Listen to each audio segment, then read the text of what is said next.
La presenza storica di ebrei è documentata nel Mediterraneo in età antica, nel I secolo dell'era volgare.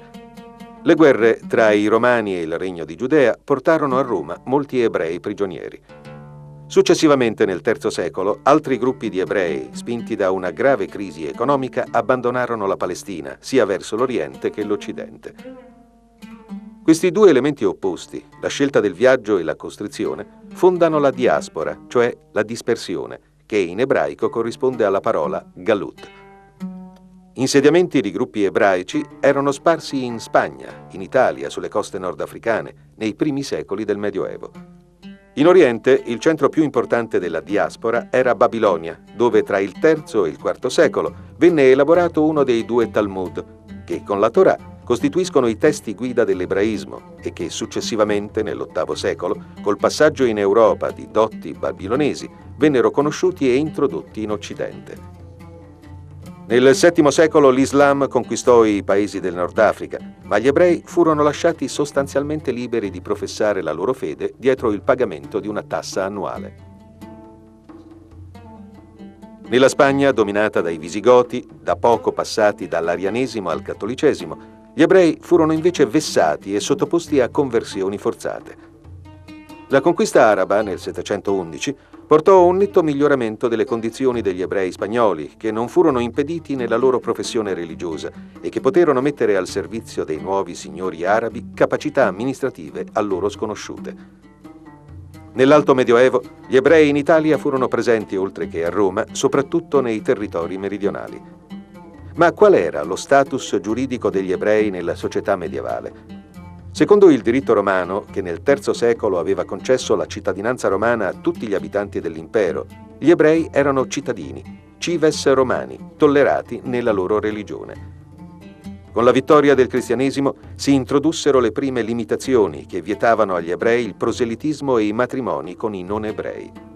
Alla fine del VI secolo, Papa Gregorio Magno sancì una linea che rimarrà nei secoli dominante nei rapporti tra Chiesa ed ebrei, quella di consentirne la presenza, ma di sottolinearne l'inferiorità. Gli ebrei occupavano una posizione diversa da quella degli altri infedeli, poiché non si dimenticava che il cristianesimo aveva in comune con l'ebraismo i testi sacri. In Germania, in Francia, in Spagna e in Inghilterra si erano affermate leggi diverse dal diritto romano. Gli ebrei erano stranieri a tutti gli effetti, sottoposti a pesanti contribuzioni forzate e a veri e propri espropri in cambio della protezione. Ed è ad uno spostamento degli ebrei dall'Italia verso la Germania renana intorno al 1000 che viene attribuita l'origine degli ebrei tedeschi, gli Ashkenaziti. Sembra tuttavia che le comunità del Reno fossero precedenti e di probabile origine francese. Nelle città renane gli ebrei godettero inizialmente di privilegi e protezioni da parte dei signori locali e degli imperatori. Ma con l'avvento della prima crociata, le comunità renane furono attaccate e distrutte e gli ebrei sottoposti a massacri o a conversioni forzate. Il fenomeno si ripeté più volte tra il 200 e il 300, decimando e impoverendo le comunità. Nel 1348 il passaggio della peste nera, accompagnata dalle processioni dei flagellanti, scatenò un'altra serie di massacri in Germania e in Svizzera. Accusati di essere la causa dell'epidemia, gli ebrei videro i loro quartieri rasi al suolo. Le espulsioni dalla Francia e dall'Inghilterra, rispettivamente nel 1290 e nel 1306, e i massacri in Germania determinarono un flusso di ebrei verso il sud dell'Europa.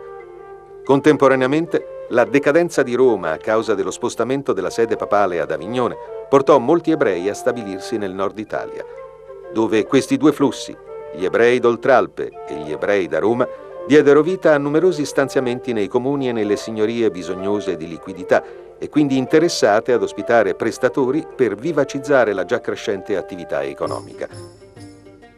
Contrariamente, nell'Italia meridionale, il mondo ebraico subì alla fine del 1200 un colpo catastrofico con la conversione forzata voluta dagli Angioini, che costrinsero al battesimo o all'esilio la maggior parte della popolazione ebraica.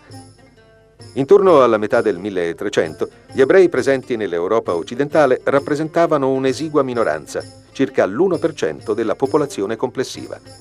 In Spagna, dove tra l'XI e il XII secolo si era avviata la fine della grande civiltà arabo-cristiana dell'Andalusia ad opera dei nuovi signori musulmani, gli Almohadi, durante il periodo della Riconquista, gli ebrei si spostarono in Aragona, in Catalogna, in Castiglia, protetti dai nuovi sovrani cristiani.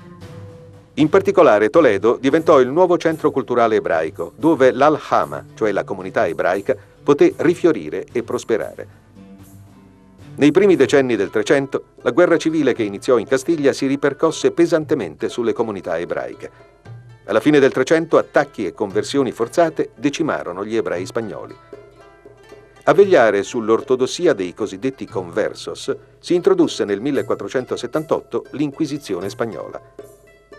Nel 1492, per risolvere definitivamente la questione degli ebrei e dei conversos che praticavano in segreto l'ebraismo, cioè i cosiddetti marrani, i sovrani Ferdinando d'Aragona e Isabella di Castiglia espulsero gli ebrei dalla Spagna. Tale espulsione riguardò anche i territori italiani sotto il dominio spagnolo, vale a dire la Sardegna e la Sicilia e il Regno di Napoli, dal quale tuttavia gli ebrei furono cacciati solo dopo l'inizio del dominio diretto spagnolo, nel 1510 e nel 1541. Nell'Italia centrale e settentrionale, tra 300 e 500-600, fiorì una cultura ricca e complessa che arricchirà il rinascimento di letterati, filosofi e scienziati. Sarà proprio in questi territori, fino ad allora tolleranti della presenza ebraica, che sorgeranno e si diffonderanno i ghetti. Alla metà del 1500, al termine del periodo delle espulsioni, la presenza ebraica in Europa occidentale era ridotta, mentre risultava in netta espansione nell'Europa orientale. La maggior parte degli ebrei era concentrata nell'impero ottomano, sotto la dominazione musulmana. Radicalmente diversa la situazione che si presenta nel 1700.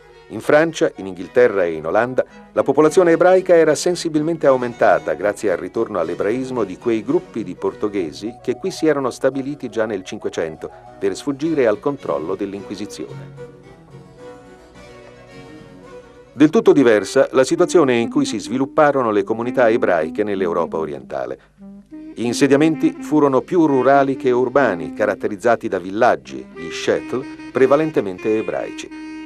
L'attività più tipica degli ebrei fu la gestione delle terre signorili. Il rapporto degli ebrei dell'Est con il mondo esterno fu assai meno intenso che in Occidente, sia per l'isolamento in cui svilupparono la loro vita comunitaria, sia per il diffuso sentimento anti-ebraico delle popolazioni cristiane. Essi parlavano Yiddish e non le lingue nazionali e vivevano circondati da barriere invisibili e impermeabili alla cultura esterna. L'immobilità, anche se con valenze diverse da quella orientale, era il carattere dominante della vita degli ebrei italiani, chiusi come erano in quei ghetti che tra 5 e 600 sorsero ovunque nella penisola. La prima città a creare un ghetto in Italia fu Venezia, nel 1516. Nel ghetto nuovo, così si chiamò questo primo quartiere chiuso, risiedettero forzatamente gli ebrei askenaziti. Nei decenni successivi si aggiunsero il ghetto vecchio e il ghetto nuovissimo per gli ebrei ponentini e levantini, cioè per i sefarditi e i marrani. Nel 1555 Papa Paolo IV, con la bolla Cum Nimis Absurdum, stabilì l'istituzione del ghetto per gli ebrei di Roma, per una comunità che vantava una secolare e ininterrotta presenza nella città. Nel corso del secolo successivo, tutti o quasi gli stati e le città italiane da dove gli ebrei non furono espulsi crearono ghetti sul modello romano, costretti dalle pressioni ecclesiastiche. Nel ghetto gli ebrei vivevano in condizioni precarie e disagevoli, serrati in spazi angusti, chiusi durante la notte, limitati nelle attività loro consentite, che nello Stato Pontificio si riducevano quasi al solo commercio degli abiti usati. Con l'istituzione del ghetto, agli ebrei venne anche proibita ogni proprietà immobiliare. Pertanto si ritrovarono a vivere nelle case di proprietà dei cristiani. Per lunghi decenni, dentro le mura del ghetto, le comunità mantennero le linee di tendenza della società ebraica. Il ghetto, nella vita quotidiana, consentì comunque rapporti con l'esterno. Alla metà del Settecento si creò in Germania, per diretta influenza della cultura illuminista tedesca, un movimento culturale ebraico, l'Ashkalah, che si proponeva di aprire verso l'esterno la cultura e la religione tradizionali. Tra la fine del Settecento e la seconda metà dell'Ottocento, gli ebrei raggiunsero la piena emancipazione in tutta l'Europa occidentale. Abbattuti i portoni dei ghetti, gli ebrei poterono godere di tutti i diritti civili e politici e della piena libertà religiosa, diventando parte a tutti gli effetti della società civile. In Italia la libertà venne portata agli ebrei dalle armi francesi. La fine dell'esperienza napoleonica però reintrodusse le antiche discriminazioni. Solo in Piemonte Vittorio Emanuele II mantenne intatto l'editto che nel 1948 aveva concesso l'uguaglianza agli ebrei. A Roma gli ebrei rimasero nel ghetto fino al 20 settembre 1870 e finalmente ottennero, pochi giorni dopo la caduta del potere temporale dei papi, la parità con gli altri cittadini. L'età dell'emancipazione è stata anche quella del fiorire di un nuovo antisemitismo, più aggressivo e moderno, che ha unito ai vecchi e tradizionali motivi di ostilità religiosa componenti del tutto nuove, come l'esistenza di razze superiori, in particolare quella ariana, e di razze inferiori. Un'altra componente importante del nuovo antisemitismo era l'esaltazione tipica della Germania dell'età romantica della spiritualità cristiana della nazione tedesca. In Italia, la frustrazione derivata dai contrasti sul futuro di Fiume e della Dalmazia, il terrore del cosiddetto pericolo rosso, l'incapacità dell'elite liberale di coinvolgere attivamente le masse, l'ubriacatura nazionalista e la complicità di una classe dirigente condussero alla dittatura fascista. Nell'Europa orientale, il risveglio di sentimenti nazionalistici favorì il diffondersi di una crescente intolleranza verso le etnie più deboli, come ad esempio gli ebrei. Una diversa situazione caratterizzava la Germania, poiché gli ebrei tedeschi avevano raggiunto un alto livello di integrazione. La crisi economica e politica della nazione tedesca stimolò un crescente rancore nei confronti della minoranza ebraica. Il Partito Nazionalsocialista, una volta conquistato il consenso popolare con la promessa di sconfiggere la disoccupazione e di restituire ricchezza e potere alla Germania umiliata, procedette alla limitazione dei diritti politici degli ebrei. La situazione peggiorò nel 1938, quando nella notte tra il 9 e il 10 novembre, detta Notte dei Cristalli, la popolazione, aizzata dal partito e con la collaborazione della polizia, si scagliò con violenza contro le case, i negozi, le istituzioni ebraiche.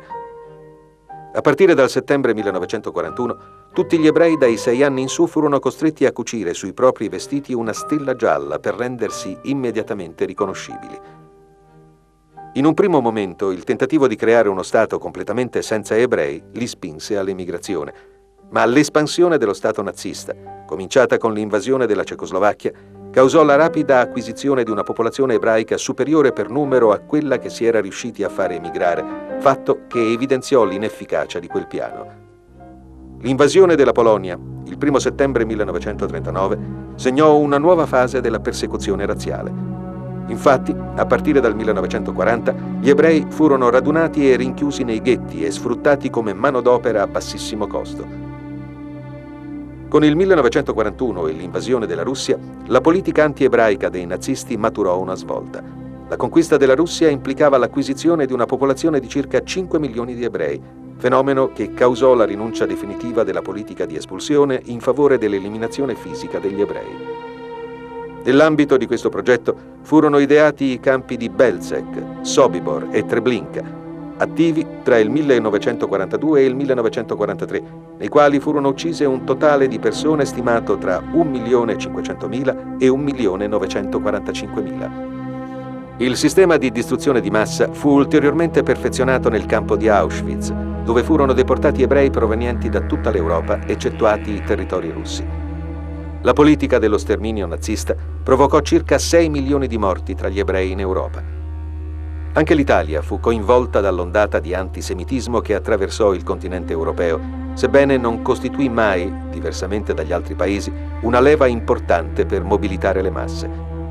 A partire dal 1938, l'Italia fascista emanò una serie di provvedimenti legislativi di carattere razziale. L'Italia di Mussolini, fino al 1943, non aderì alla politica nazista dello sterminio degli ebrei. Dopo l'8 settembre, nell'Italia del Nord occupata dai tedeschi, furono inasprite le misure anti-ebraiche. Iniziarono i rastrellamenti e l'allestimento di campi di prigionia. A Fossoli di Carpi, nel novembre del 1943, venne istituito uno dei più grandi campi di raccolta degli ebrei. Da qui i convogli partivano direttamente per Auschwitz.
The movement of Jews into the Mediterranean basin in significant numbers dates from the 1st century of the Common Era. As a result of the wars between Rome and the Kingdom of Judea, many Jewish prisoners were brought to Rome. Later, in the wake of a serious economic crisis in the 3rd century, other groups of Jews left Palestine for both the East and the West. The diaspora, or dispersion, known in Hebrew as galut, had its origin in both of these contrasting elements: voluntary decision and coercion. By the early Middle Ages, small Jewish settlements were scattered through Spain, Italy, and along the coast of North Africa. In the East, the most important center of the diaspora was Babylonia, where between the 3rd and the 4th centuries, the Babylonian Talmud was elaborated. The Talmud and the Torah represent the two guiding texts of Judaism. Later, in the 8th century, the Talmud was introduced into the West by Babylonian scholars who moved to Europe. In the 7th century, Islam conquered the lands of North Africa, but the Jews essentially were left free to profess their faith on the condition that they paid an annual tax. When Spain was ruled by the Visigoths, who had not long before turned from Arianism to Catholicism, the Jews instead were oppressed and subjected to forced conversions. The Arab conquest in 711 brought a net improvement in the conditions of Spanish Jews. They were no longer hindered in their religious observance, and they also were able to put their administrative skills at the service of their new Arab lords. In the Dark Ages, Jews were present all over southern Italy, in addition to Rome. But what was the juridical status of the Jews in medieval society? According to Roman law, which in the 3rd century granted Roman citizenship to all inhabitants of the empire, the Jews were citizens, civies Romani, and their religion was tolerated. With the victory of Christianity, the first limitations were introduced. At the end of the 6th century, Pope Gregory the Great introduced a line of policy that would dominate relations between the Church and the Jews for centuries. The presence of Jews was permitted, but Jews themselves were regarded as inferior. The place of Jews was different from that of other non-Christians, as it couldn't be forgotten that Christianity and Judaism had sacred texts in common. In Germany, France, Spain, and England, different laws were enacted. The Jews were considered foreigners and subjected to onerous forced taxes and expropriations in exchange for local protection. The origins of German Jews, or the Ashkenazim, have been attributed to a migration of Jews from Italy into the German Rhineland about the year 1000. It seems, though, that the Rhineland communities were of earlier and probably French origin. In the Rhine cities, the Jews initially enjoyed privileges and protection from local lords, and also from the emperors. But with the advent of the First Crusade, the Rhine communities were attacked and destroyed, and the Jews were subjected to massacres or forced conversions. This phenomenon was repeated over and over again in the 13th and 14th centuries, decimating and impoverishing the Jewish communities. In 1348, the Black Plague, accompanied by processions of flagellants, unleashed another series of massacres in Germany and Switzerland. Accused of causing the epidemic, the Jews saw their homes and neighborhoods razed to the ground. The expulsion of the Jews by France in 1290 and by England in 1306, as well as the massacres in Germany, drove a stream of Jews towards the south of Europe. At the same time, the decline of Rome, because of the transfer of the Pope to Avignon, caused many Jews to move to northern Italy, where these two movements, from north of the Alps and from Rome, led to the establishment of many Jewish settlements in towns and noble dominions that needed cash and therefore were interested in welcoming moneylenders in order to invigorate the burgeoning economic activity. In southern Italy, meanwhile, the Jewish world suffered a catastrophic blow at the end of the 13th century, with the forced conversions imposed by the Angevins, who drove the major part of the Jewish population either to baptism or into exile. Around the middle of the 14th century, the Jews in Western Europe made up about 1.1% of the total population. In Spain, the advent of new Muslim rulers, the Almohadi,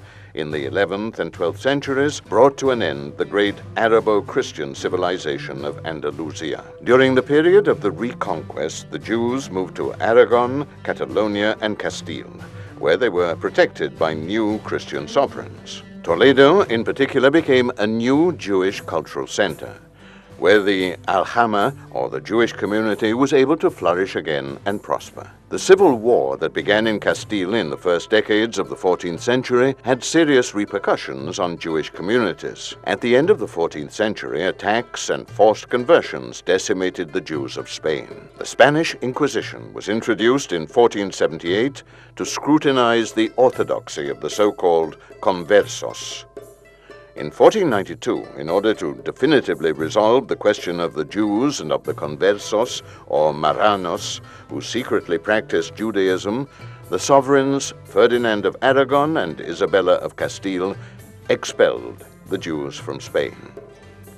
This expulsion also regarded Italian territories under Spanish rule, that is, Sardinia and Sicily, and the Kingdom of Naples, from which the Jews were expelled only after the beginning of direct Spanish rule in 1510 and 1541. From the 14th through the 16th and 17th centuries, a rich and complex culture flourished in central and northern Italy, which enriched the Renaissance with writers, philosophers, and scientists. But it was also there, in these regions which until that time had tolerated the Jewish presence, that the ghettos were to arise and spread. Halfway through the 16th century, at the end of the period of the expulsions, the Jewish presence in Western Europe was reduced, while there was a net expansion in Eastern Europe. Most Jews were concentrated in the Ottoman Empire under Muslim rule. The situation was radically different in the 18th century. The Jewish population rose significantly in France, England, and Holland, thanks to the return of Judaism of those groups of Portuguese who had settled there in the 16th century to escape the Inquisition. The situation in which Jewish communities developed in Eastern Europe was different too. The settlements were more rural than urban, characterized by villages, the shetels, that were predominantly Jewish. The most typical activity of the Jews was managing the estates of the noblemen. The relationship between Jews and the external world was much less intense in Eastern Europe than in the West, because of both the isolation in which the East European communities developed, as well as the widespread anti-Jewish attitudes among the Christian population. The Jews spoke Yiddish and not the local languages, and they lived surrounded by invisible and impermeable barriers against external culture. Closed as they were within the ghettos that arose up and down the Italian peninsula during the 16th and 17th centuries, the life of Jews in Italy was dominated by immobility, though it was a different type of immobility from that in the East. The first Italian city to create a ghetto was Venice in 1516. Ashkenazic Jews were forced to live in the Ghetto Nuovo, or New Ghetto, as the first closed quarter was called. In the following decades, other quarters, the Old Ghetto and the Newest Ghetto, were added for Sephardic Jews and the Marranos. With the papal bull, Cum nimis absurdum in 1555, Pope Paul IV instituted a ghetto for the Jews of Rome, a community which boasted a centuries-long uninterrupted presence in the city. In the course of the next century, all or almost all Italian states and cities from which the Jews were not expelled bowed to church pressure and created ghettos on the Roman model. Conditions in the ghetto were precarious and unpleasant. Jews lived crowded into narrow spaces, closed in behind gates that were locked at night, limited in what professions they were allowed to carry out.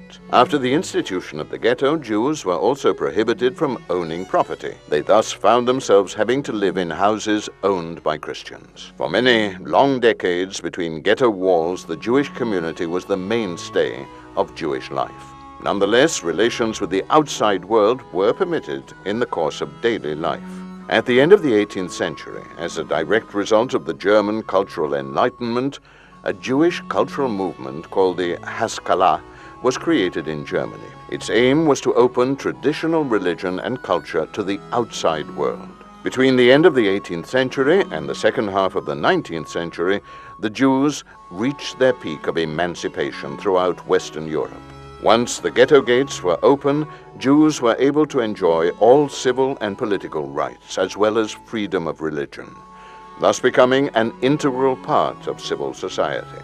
In Italy, freedom was brought to the Jews by the French army. The end of the Napoleonic period in Italy, though, was marked by the reintroduction of earlier discrimination. Only in Piedmont was Victor Emmanuel II able to maintain intact the edict that had granted equality to the Jews in 1848.